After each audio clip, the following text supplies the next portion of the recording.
en Génesis capítulo 37, versículos 2 al 4 leemos: esa es la historia de la familia de Jacob. José, siendo de edad de 17 años, apacentaba las ovejas con sus hermanos, y el joven estaba con los hijos de Bila y con los hijos de Silpa, mujeres de su padre, e informaba José a su padre la mala fama de ellos. Y amaba Israel a José más que a todos sus hijos, porque lo había tenido en su vejez, y le hizo una túnica de diversos colores. Y viendo sus hermanos que su padre lo amaba más que a todos sus hermanos, le aborrecían y no podían hablarle pacíficamente. Quiero esta mañana recordar un poco, para ponerles en contexto de lo que fue el domingo pasado. El domingo pasado dijimos que José es el típico ejemplo de la dicha incompleta. Quizá ustedes han dicho alguna vez o conocen muy bien la expresión que siempre falta el centavo para el peso, o que no hay dicha completa. Y José, aunque era amado por su padre, eso le hacía que sus hermanos lo odiaran. Dijimos que el contexto de José no era el más amable, dado que debía trabajar con sus hermanos y pues sus hermanos no le querían. Pero aparte de eso, José era el que informaba a su padre la mala fama de los hermanos, y eso lo ponía en una condición muy vulnerable y hacía con mayor razón que sus hermanos simplemente desearan lo peor para él. Aún así, en medio de toda esa realidad, Dios estaba obrando no solamente en la vida de José, sino también en la vida de su familia. Y quiero mencionar algo aquí que no mencioné el domingo pasado, pero tal vez nosotros hemos escuchado en muchas ocasiones que nuestro pasado no nos define, ¿cierto? Y eso es verdad, nuestro pasado no nos define. Y esa es quizá una de las frases de motivación que aparecen en muchos lados, ¿cierto? Pero ¿saben ustedes por qué nosotros escuchamos ese tipo de frases?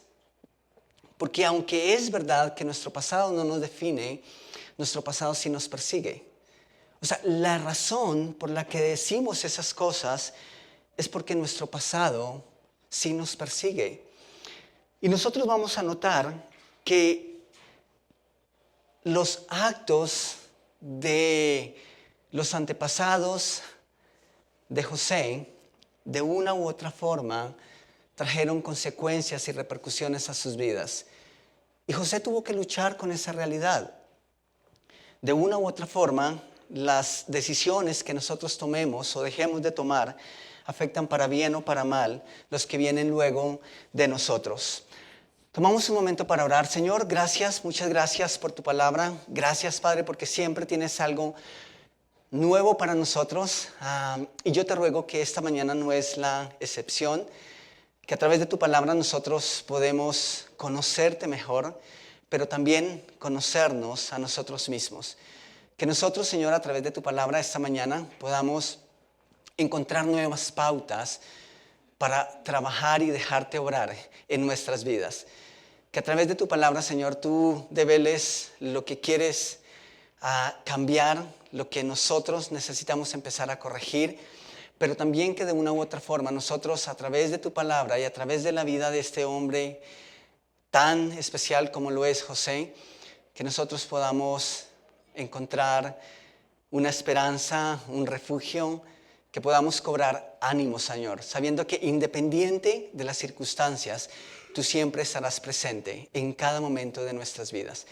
Así que gracias por traernos esta mañana a este lugar. Gracias por las personas que nos acompañan a través de la pantalla. Te ruego que hoy podamos escuchar tu voz, Señor. En tu nombre, amén. Muchas gracias por estar con nosotros esta mañana. Dijimos, José, hombre o hijo amado por su padre, odiado por sus hermanos. Si ustedes estuvieran en los zapatos de José, ¿qué preferirían? ¿Preferirían tener el amor o el cariño de papá a expensas del cariño de los hermanos, o preferirían llevarse bien con sus hermanos aunque las cosas con papá no vayan muy bien? Difícil, ¿cierto? Lo ideal es que si uno está en su hogar, pues uno debería sentirse seguro, uno debería sentirse protegido, uno debería sentirse amado por todos los miembros de la familia, ¿cierto? Pero en la vida de José, esa es una realidad. Aunque era amado más que todos sus hermanos por su padre, eso daba pie a que sus hermanos lo odiaran. Dijimos que esas cosas o esa condición de José era dada en gran parte a la pasividad de Jacob. Un padre que aparentemente en los últimos años de su vida había perdido todo ese ímpetu que tuvo de joven y había entrado en una etapa en la que simplemente fue como muy cómodo o demasiado tranquilo. Saben, los expertos en familia y algunas conductas dicen que los padres, tal vez la mayoría de los padres, se inclinan siempre a dar la atención y todos los recursos y todas tus fuerzas al hijo que es más fácil de criar. Es decir, si entre varios hijos hay uno que es como el que requiere menos atención, y esa no es una regla general, porque también conozco el caso de chicos que por ser buenos hijos nunca tuvieron la atención de sus padres, sino que toda su atención se volcó en las ovejas negras, ¿cierto? Que decimos. Y a veces ese chico, esa chica que siempre hizo las cosas bien, por cuanto no necesitaban que le estuvieran diciendo, que les estuvieran guiando, que le estuvieran recordando, nunca tuvo esa atención de sus padres y pasó por desapercibida. Pero en la mayoría de los casos ocurre lo contrario, que los padres deciden simplemente inclinar todas sus fuerzas hacia el hijo que mejor se porta, ¿sí? Entonces, dicen, es como si dijeran de una u otra forma, ok, yo no me quiero matar la cabeza con estos, más bien, toda esa energía, todos esos recursos, quiero asegurarlos. ¿Y cuál es la mejor forma de asegurarlos? Invertirlos en el hijo que ellos llaman bueno, o al que para ellos parece el mejor hijo. ¿Qué hizo Jacob? Yo creo que Jacob hizo algo muy parecido a eso. ¿Cuántos hijos tenía Jacob hasta José? Bueno, antes de José, José fue el número 11 de sus hijos. ¿Y recuerdan cuál era el estado, la condición de los hermanos de Jacob? Pues la Biblia dice que Jacob informaba a su padre acerca de la mala fama de ellos. Por lo menos habían 4 que no eran tan buenos hijos. Y es posible que Jacob en los últimos años de su vida simplemente dedicó todas sus fuerzas, toda su atención a cuidar de su hijo preferido, del hijo que deleitaba su corazón. Como lo expusimos el domingo pasado, evidentemente José era el hijo favorito de Jacob. Pero saben, eso es normal. Quiero que pensemos en lo siguiente. ¿Quiénes tienen varios hermanos? ¿Sí? Hijos únicos no se pierden de estas perlas. ¿Sí? Pero yo soy el de la mitad. Tengo 2 hermanos mayores, 2 menores. Y hay una realidad. Por ejemplo, cuando yo necesitaba dinero, mi mamá acostumbraba a guardar sus chelines, ¿sí? Y a veces ella sabía que nosotros necesitábamos. Así que ella nos llamaba aparte, no a todos sus hermanos, sino con todos hace eso. Y es apenas normal. Ella sabía que yo le iba a devolver lo que ella me prestaba, ¿sí? Pero sabía que no puede hacer lo mismo con los otros hermanos. Ahora, ¿hay algo de malo en eso? Pues hay algo de malo que ella no pueda confiar, ¿cierto? Pero ¿hay algo de malo en que ella tome esas decisiones? No, ella está en todo su derecho. Así que de una u otra forma, si mis hermanos ven esas cosas, dicen, ok, ven, pues Albeir o tal vez mi hermana o Andrés o John es el preferido de mamá. Pero no es que sean los preferidos, es que simplemente los padres saben cómo actuar de acuerdo al carácter de cada uno de sus hijos, ¿cierto? Esa es una realidad. Y no hay nada de malo en eso. Pero el problema más allá de que Jacob sí tenía algunas preferencias es que Jacob no hizo absolutamente nada por hacerlo un poco menos evidente. Yo creo que Y vuelvo al caso de mi mamá. Ella sabía que si mis hermanos, ella sabe que puede tener atenciones con algunos de sus hijos que no puede tener con todos. Y ella se vale de los recursos para disimular o simplemente para que los demás no se enteren. Y yo creo que no hay nada de malo en eso. Pero saben, Jacob no era tan sabio como mi mamá. Vamos a Génesis 37, versículo 3. Noten lo que hace Jacob. Y creo que eso empieza a traerle muchos problemas a José y por ende traerle muchos problemas al mismo Jacob. El versículo 3 de Génesis 37 dice, y amaba Israel a José más que a todos sus hijos. Ok, está bien, esa es una realidad, por X o Y o todas las razones posibles, está bien. Déjalo ahí, déjalo en tu corazón, pero no lo manifiestes de tal manera que eso pueda traer incluso problemas a ese hijo que tanto amas. Pero noten lo que hizo. Dice, lo amaba más que a todos sus hijos porque lo había tenido en su vejez. ¿Y qué hizo? Una túnica de colores. O sea, el trofeo. Lo puso en el pedestal. Quiero contarles por qué eso no fue muy sabio. Existe la posibilidad, o hay mucha probabilidad, de que esa túnica no solo gozaba de una variedad de colores, que de hecho no la usaban las personas del común, sino que las usaban algunas personas que tuvieran un renombre y que tuviesen un cargo importante. Así que lo que resaltaba de esa túnica no era solamente el hecho de que tenía muchos colores, eso la hacía muy visible. Pero los expertos en el lenguaje original en que fue escrita la Biblia, dicen que la traducción dice que la túnica tenía mangas largas. Incluso era una túnica que podía llegar hasta los tobillos. ¿Qué tiene que ver eso? ¿Qué tiene que ver eso con la túnica de José? Quiero ponerles un ejemplo. Imagínense que planeamos hacer una brigada de limpieza. No levanten las manos, no voy a pedir eso. Vamos a planear una brigada de limpieza porque de hecho creo que lo necesitamos. Vamos a lavar sillas, vamos a hacer aseo profundo y nos ponemos la cita un sábado en la mañana, un sábado en la noche, bueno, un domingo en la mañana. Eso sería una forma excelente de adorar. Pero llegamos, estamos aquí, de las escobas, los traperos, los trapos, todo está listo. Y de repente llega Ferchito con su traje, con su corbata, con sus zapatos bien lustrados. ¿Ustedes qué piensan? Se equivocó, ¿cierto? No, ustedes dicen, es que después de esto va para un matrimonio, unos 15, entonces él trae la ropa de trabajo en la mochila. ¿Saben ustedes qué hacía en el campo donde estaba el rebaño de ovejas? Un chico con una túnica de colores, de mangas hasta las muñecas, hasta los tobillos. ¿Saben qué le comunicaba eso a los hermanos?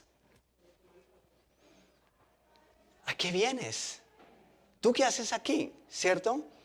Si nosotros vemos entrar a esa persona el día que quedamos de pintar, tal vez nosotros no vamos a decir, ¿a qué viniste? Pero vamos a pensar, creo que estás muy bonito vestido de esa forma para lo que vamos a hacer, ¿cierto? Ese era el problema con esa túnica. Iba más allá de unos colores. José, con esa túnica, le comunicaba a sus hermanos que estaba sobre ellos y que no había sido hecho para un trabajo raso como el de sus hermanos. Entonces, eso le trajo muchos problemas a Jacob, a José, incluso a los propios hermanos. Las decisiones que ellos tomaron, movidas por los celos, por la envidia hacia su propio hermano, les trajo problemas y ellos tuvieron que pagar las consecuencias de eso. Y saben, yo creo que todas esas cosas pudo haberlas evitado su padre, José. De castaño a oscuro. ¿Ustedes han escuchado esa expresión antes? ¿Recuerdan de hecho la última vez en que ustedes experimentaron cuando las cosas empezaron a pasar de castaño a oscuro y las cosas iban mal, pero ustedes sabían que se podían volver peores o más fuertes. Génesis capítulo 37, versículos 5 al 11, por favor. Eso es lo que está a punto de pasar con José. Las cosas no están bien. No está bien que los hermanos sean los que te miren mal, los que te hablen fuerte, pero eso no es todo lo peor que puede experimentar José. Vamos a notar que la historia para él empieza a ponerse peor. El versículo 5 dice, y soñó José un sueño y lo contó a sus hermanos. ¿Y ellos llegaron a qué? A aborrecerle más todavía. Ok. ¿Qué hay de malo en soñar? ¿Qué hay de malo en un sueño? ¿Ustedes deciden los sueños que sueñan? ¿No? Y cuando sueñan algo, ¿ustedes lo comparten con algunas personas?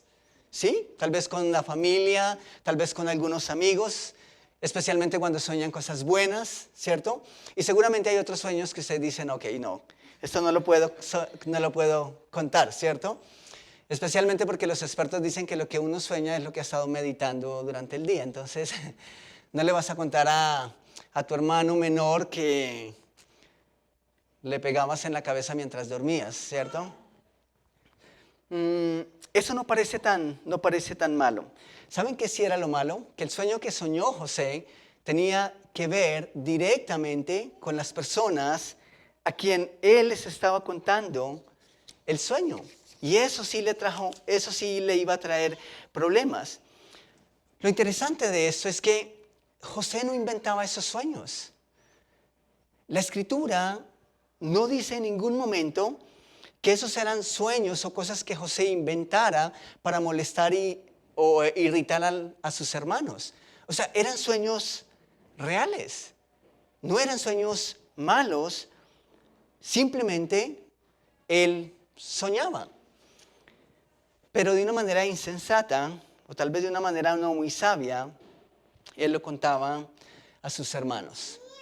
Y eso confirma mi teoría de que de pronto José sí disfrutaba contar esos sueños a sus hermanos. Seguramente él veía los rostros, cómo se iban espelucando, cómo sus cejas empezaban a cambiar cuando escuchaban todas estas cosas. Pero con todo eso no es algo que José inventara. Yo creo que en medio de todo, de una manera natural, él escuchaba estas cosas y simplemente las contaba a sus hermanos. ¿Saben? Esto me hace pensar en un principio en algo importante. ¿Ustedes conocen gente que les gusta hacer alarde de las cosas? ¿Saben? Yo creo que esto de hacer alarde definitivamente no es algo bueno. Aún o con mayor razón cuando son cosas que Dios ha hecho y no nosotros. Sea como sea, aquí no entran fe, no, sea como sea, hay que ser sabios con la actitud que asumimos frente a las bendiciones que Dios nos da. La sociedad dice que la envidia es ¿qué? Mejor despertarla que sentirla. ¿Saben? Bíblicamente, ni lo uno ni lo otro. La envidia no es buena de ninguna forma. Ni despertarla y menos sentirla. ¿Cuál era la intención de José? No sabemos. Pero él contó ese sueño. Versículo 6 dice, y él les dijo, oíd ahora este sueño que he soñado. ¿Ustedes se imaginan la cara de los hermanos? ¿Sí? ¿Ustedes se imaginan el rostro de José emocionado? Dice, he aquí que atábamos manojos en medio del campo, y he aquí que mi manojo se levantaba y estaba derecho, y que vuestros manojos estaban alrededor y se inclinaban al mío. Le respondieron sus hermanos, ¿reinarás tú sobre nosotros o señorearás sobre nosotros? ¿Y qué pasó? Y le aborrecieron aún más a causa de sus sueños y sus palabras. Soñó aún otro sueño y le contó a sus hermanos diciendo, he aquí que he soñado otro sueño y he aquí que el sol y la luna y 11 estrellas se inclinan hacia mí. Y lo contó a su padre y a sus hermanos. Y su padre le reprendió y le dijo, ¿qué sueño es este que soñaste? ¿Acaso vendremos yo y tu madre y tus hermanos a postrarnos en tierra ante ti? Y sus hermanos le tenían envidia, celos. Mas su padre, ¿qué hacía? Meditaba en esas cosas, meditaba en esto. ¿Saben qué me parece curioso? Que los sueños, a diferencia de otros sueños o de personas que Dios les permitió tener visiones a través de los sueños en la Biblia, estos sueños no demandaban ninguna interpretación. ¿Me hago entender? La Biblia no nos dice que era de suma importancia, como en otros casos, que alguien interpretara esos sueños. ¿Me hago entender? Pero ¿quién los interpretó? ¿Él mismo? ¿Seguros? Ajá. Los interpretaron sus hermanos y los interpretó su padre. ¿Y saben qué es lo más interesante? Cada uno de ellos los interpretó de acuerdo a su sentir. Sus hermanos le tenían envidia, le tenían celos, lo odiaban, dice la escritura, lo aborrecían. Entonces, automáticamente ellos dijeron, ¿en serio? ¿Tú vas a reinar sobre nosotros? Y esa fue la interpretación que ellos hicieron. Pero ¿qué dice Jacob? O sea, aún nosotros nos vamos a postrar delante de ti. ¿Saben algo interesante? Jacob hizo la interpretación desde su deseo, desde el deseo de su corazón.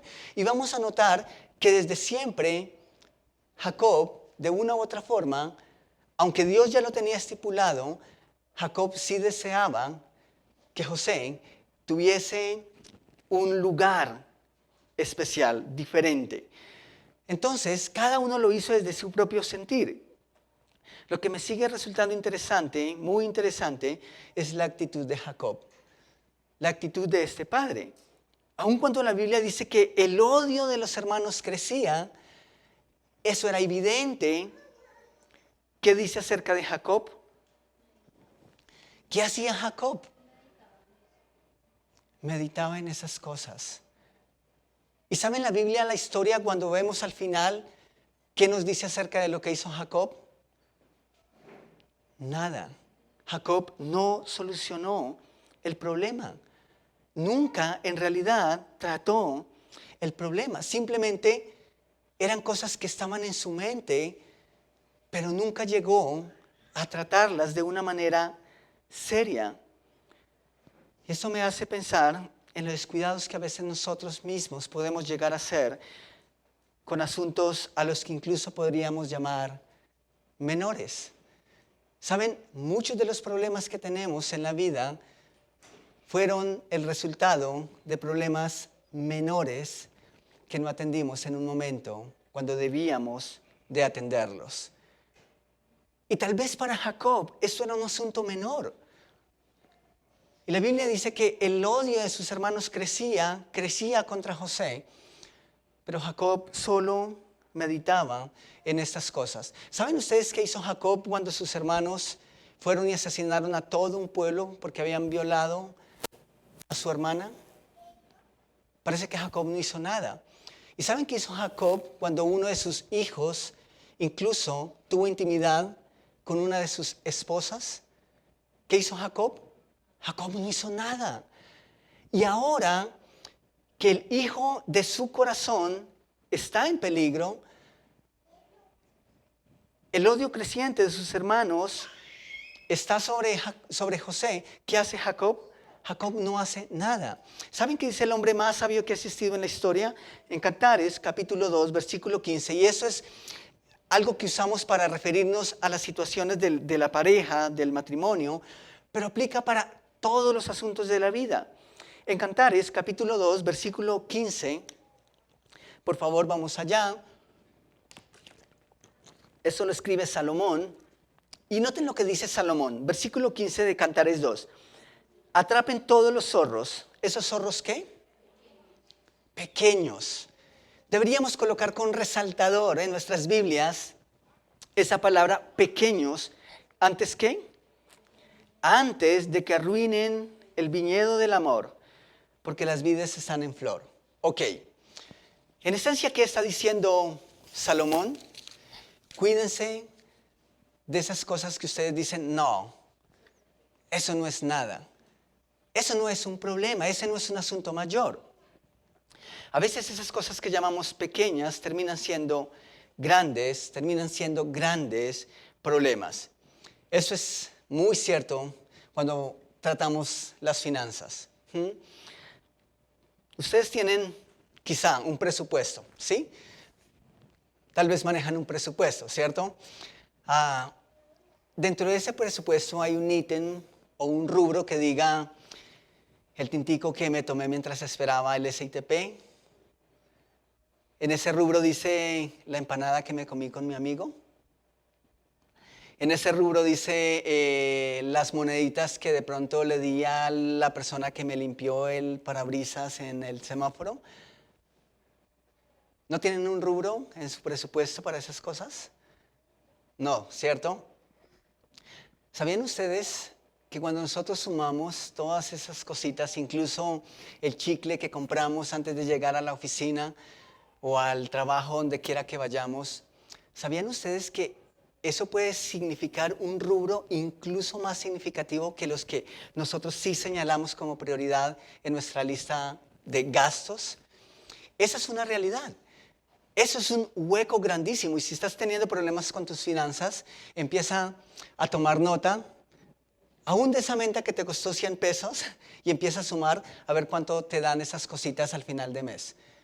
Van a darse cuenta que tienen un roto en sus finanzas inmenso. Pero saben, eso aplica para toda la vida. Esas cosas pequeñas que no tratamos, tarde o temprano, terminan siendo importantes. ¿Y saben por qué digo que esas cosas que no metemos dentro del rubro terminan siendo un gran problema?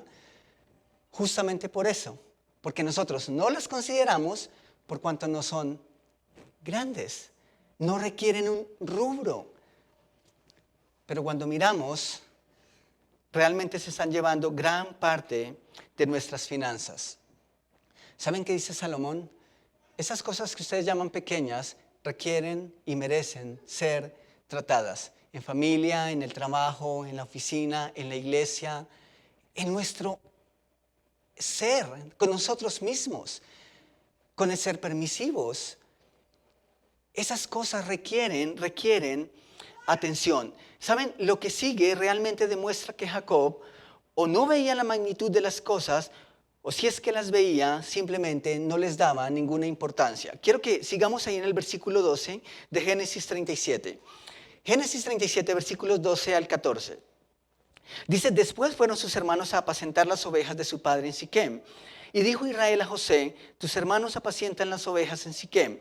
Ven y te enviaré a ellos. Y él respondió, heme aquí.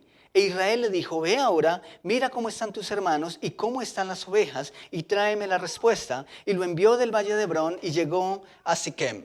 Ok, sigamos hablando un poquitico de Jacob y las decisiones que Jacob de una u otra forma tomó que terminaron afectando de manera directa la vida de José. ¿Ustedes ven algún problema aquí? ¿Creen ustedes que Jacob cometió algún error en estos versículos? Yo por lo menos veo 2 errores o casi 3 errores. El primero es que Jacob no envió a José con los demás hermanos. José se quedaba en casa. Y no es porque fuera muy pequeño. De hecho, él en otras ocasiones ya había estado apacentando las ovejas. Pero ¿por qué José no estaba con los otros hermanos? ¿Saben? Eso habla de la intención de Jacob en su preferencia con José. De una u otra forma, Jacob quería tenerlo en casa con él. Quería estar cerca del hijo de su corazón, el hijo de su vejez. ¿Y saben el segundo error? Enviarlo al campo después de lo que estaba pasando. Jacob allá no iba a tener control. Si ni siquiera tenía control estando en casa, ¿cómo es que Jacob se atreve a enviar con todo ese odio creciente de sus hermanos a José al campo? ¿Cuánto más por la labor que iba a hacer José? Ser el espía, ser el que comunicaba. ¿Saben? Yo creo que los padres tienen la capacidad de ver estas cosas. Pero no todos los padres tienen la capacidad de decir, espera un momento. Cuando era niño, estaba el chico malo del barrio y en algún momento resultó con un carro esferado, un carro de balineras. Y papá nos dijo, Ojalá yo los vea subiéndose a ese carro de balineras. ¿Y qué hicimos nosotros con mi hermano mayor? Salir a escondidas y subirnos al carro con balineras. Y saben, justo ese día, ese chico me chuzó con una jeringa. Y de hecho, yo era niño, no sabía la magnitud o el peligro. Parece que no había nada malo en esa jeringa. Pero papá todo el tiempo nos decía, no se junten con ese chico, puntualmente con ese chico. Papá sabía que no era una buena influencia. Tal vez ustedes crecieron con algunas recomendaciones, ¿cierto? Y no es porque papá pensaba que nosotros éramos mejores que los demás chicos, pero simplemente era una forma en cómo quería protegernos. Y no hicimos caso, no hice caso y ahí tuve las consecuencias. Pero papá sabía qué era bueno y qué era malo para mí. Y saben, en el caso de José, ¿quiénes eran de mala influencia? Sus propios hermanos. Pero Jacob no se dio cuenta de esas cosas. Y aún así, como decimos en nuestro medio, viendo todo eso, decidió enviarlo al campo donde estaban sus hermanos y dejarlo en manos de sus hermanos que lo aborrecían. A propósito, ¿saben un detalle interesante? Este mismo lugar en donde ahora Jacob iba es el mismo lugar en los que esos hombres habían hecho una masacre, ¿sí? En venganza por los que habían violado a su hermana. Y Jacob está ahí, parece muy, muy tranquilo, sin hacer mucho al respecto.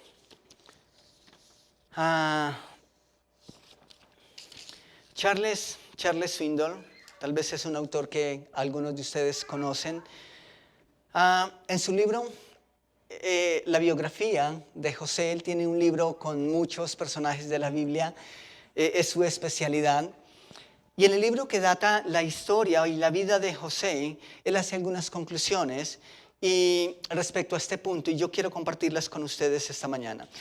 La primera conclusión a la que él llega después de eso que hemos visto es: la pasividad es quizá el enemigo más insidioso, o traicionero o desleal.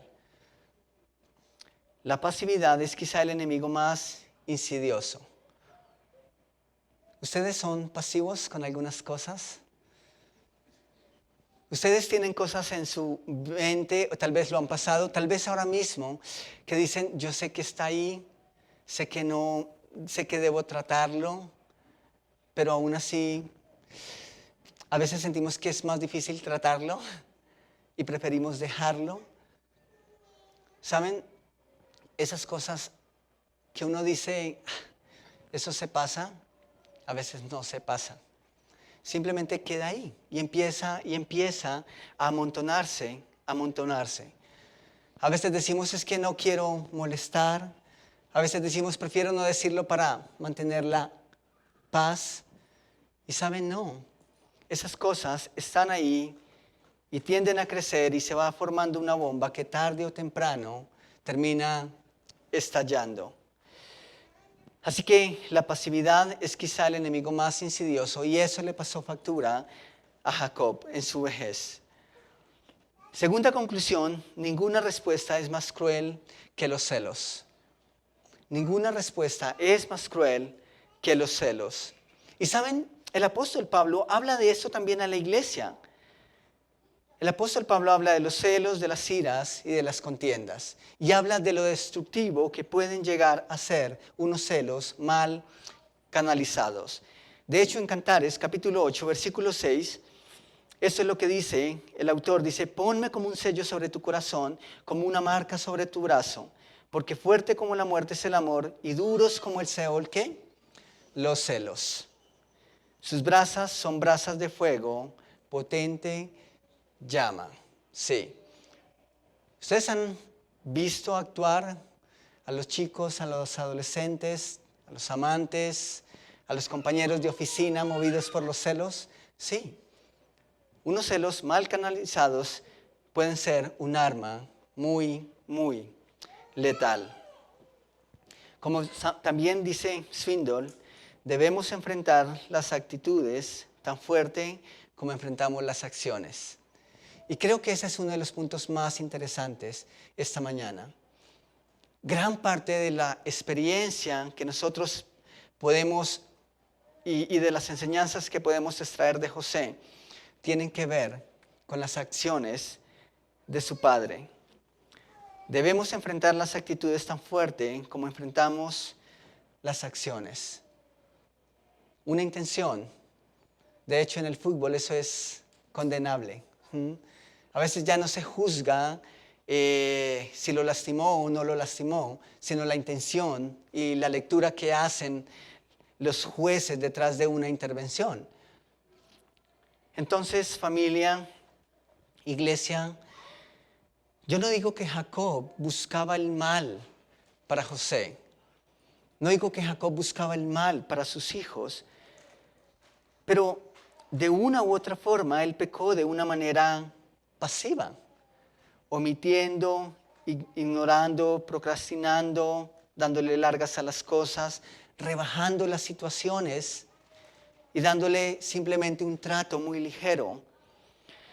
Pero la intención de los hermanos de José era diferente.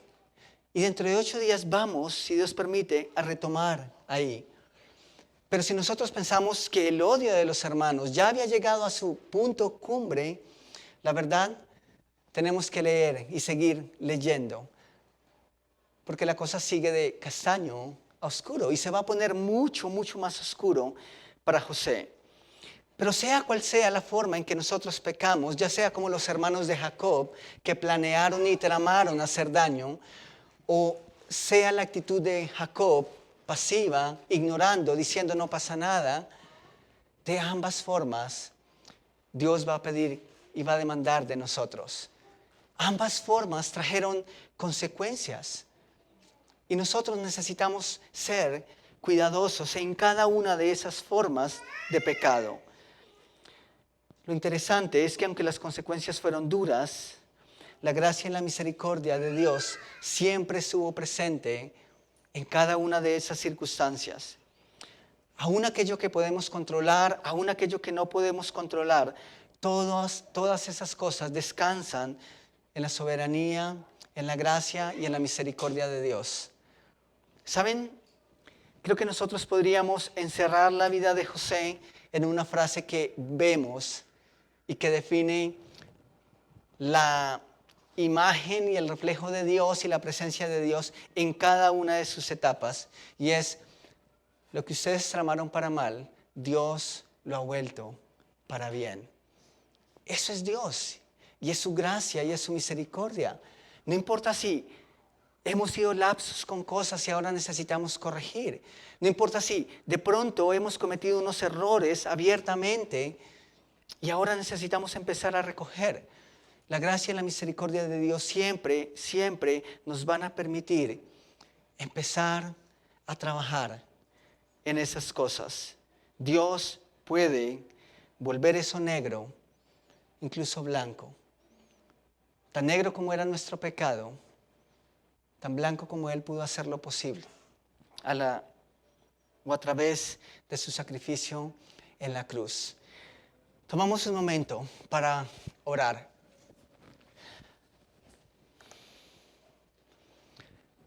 Tal vez una de las oraciones más características que tiene que ver con la historia de José es con lo que Dios hace aún cuando nosotros nos equivocamos. Aún cuando nosotros tomamos malas decisiones, Dios puede bien decir, ok, eso es lo que hiciste, aquí están las consecuencias. Y a veces Dios nos permite vivir parte de esas consecuencias. Yo creo que es parte de su cuidado y es parte de su amor. Si simplemente Dios lo pasa por alto, no sería diferente a nosotros. Pero a veces Dios nos deja vivir parte de esas consecuencias para que nosotros tomemos nota y podamos aprender. Pero en medio de todo, esas cosas Él no nos deja solos, nunca nos abandona. Y sea que en este momento tu vida esté pasando de castaño a oscuro, tal vez en ese mismo momento estás lidiando con cosas que piensas y llegas a sentir que son más fuertes que tú. cosas para las cuales no tienes una respuesta, no tienes una solución. Tal vez cosas para las cuales has pasado los últimos días, tal vez semanas, meses, tratando de encontrar una respuesta sin hallarla. Ok, en medio de esas cosas, Dios está presente. Y a veces necesitamos perder todo el control para que entonces nosotros podamos experimentar de una manera real el control y las certezas que solamente Dios nos puede dar. Si tuvieras que ponerle un color a tu vida esta mañana, ¿cuál sería ese color? Cuando todo está bien decimos, bueno, la vida es color de rosa. Y si ese es tu estado esta mañana, me alegro por ti y espero que así sea. Pero cuando las cosas van mal decimos, la situación está oscura, las cosas están negras o no veo la luz. Y si tal vez estás pasando por alguna situación que te hace sentir de esa manera, yo quiero orar por ti esta mañana y quiero que pidamos juntos a Dios, porque como también decimos, Dios nos pueda ver o mostrar, hacer ver la luz al final de ese túnel. Tal vez esta mañana digas, sabes, yo quiero que ores por mí. Sin entrar en detalles de cuál sea la situación, si tú quieres que oremos por ti, levanta la mano. Gracias, gracias. Alguien más que diga, mira, estoy pasando por un momento tan difícil en mi vida, me cuesta ver a Dios en medio de esto. Yo quiero que ores por mí. ¿Hay alguien más?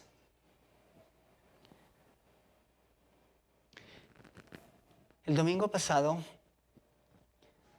Dios me hizo entender que no hay un momento más oscuro, más negro en la vida de una persona, en la vida de un ser humano, que no sea su condición de pecado delante de Dios. Es decir, Dios nos ve y nos ve como eso, como los pecadores que somos.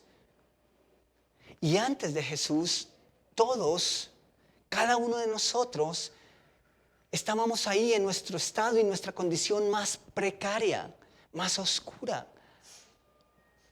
Y la Biblia también dice que mientras nosotros no experimentemos una relación personal con Jesús, mientras nosotros no aceptemos su sacrificio como la salvación y el perdón de nuestros pecados en la cruz, nuestra vida va a ser delante de Dios negra.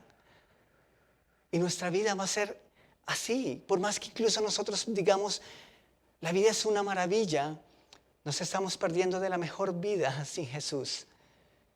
Y si tú no tienes una relación con Jesús, si tú no has vivido ese momento en el que has abierto tu corazón y has aceptado que eres un pecador, una pecadora, y no te has arrepentido delante de Jesús, si no has empezado una relación personal con Él, yo quiero invitarte para que esta mañana tú des ese paso. Y si tú quieres dar ese paso esta mañana, yo te invito para que tal vez ahora mismo levantas tu mano. Y con tu mano levantada no nos estás diciendo, yo quiero dar ese paso. Tal vez sí, tal vez no, pero tal vez nos estás diciendo, yo quiero hablar de esto un poco más. ¿Quieres dar ese paso esta mañana? Levanta tu mano. Amén. Amén. Gracias. Muchas gracias. Puedes bajar tu mano. ¿Hay alguien más?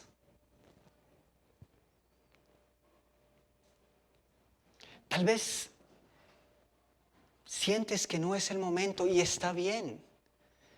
Tal vez quieras meditarlo. Tal vez quieras hablar con Dios a solas de estas cosas. Tal vez quieras más tarde, en otro momento, buscar la ocasión y hablar con la persona que tal vez te invitó y hablar de esas cosas. Está bien. Te invito a que tomes y busques ese espacio. Señor, gracias por tu bondad. Y gracias porque cuando estábamos en el momento más oscuro, tu luz alumbró nuestras vidas, alumbró nuestro camino y nos dio propósito. Y ahora, Señor, aunque la vida pueda parecer gris, aunque pueda parecer negra, no hay nada ni nadie que nos quite la esperanza que solamente tú nos puedes dar y que solamente podemos encontrar en ti. Tal vez esta vida sí puede ser dura, pero no es todo lo que tenemos, Señor. Tenemos una eternidad, tenemos una esperanza que ha sido prometida y nosotros anhelamos, Señor, el día en que podamos encontrarnos contigo y decir, el camino fue difícil, pero valió la pena. Tú tenías maravillas que nosotros ni siquiera ahora podemos imaginar, pero que sabemos, Señor, que están ahí, guardadas para nosotros, por cuanto tú lo has prometido. Gracias, Señor, porque podemos pensar de manera esperanzadora en ti. Aguardamos por ese día. Entre tanto, Señor, te ruego que nosotros te podemos seguir experimentando en cada uno de nuestros días, en cada uno de nuestros pasos. Oramos en tu precioso nombre. Amén y amén.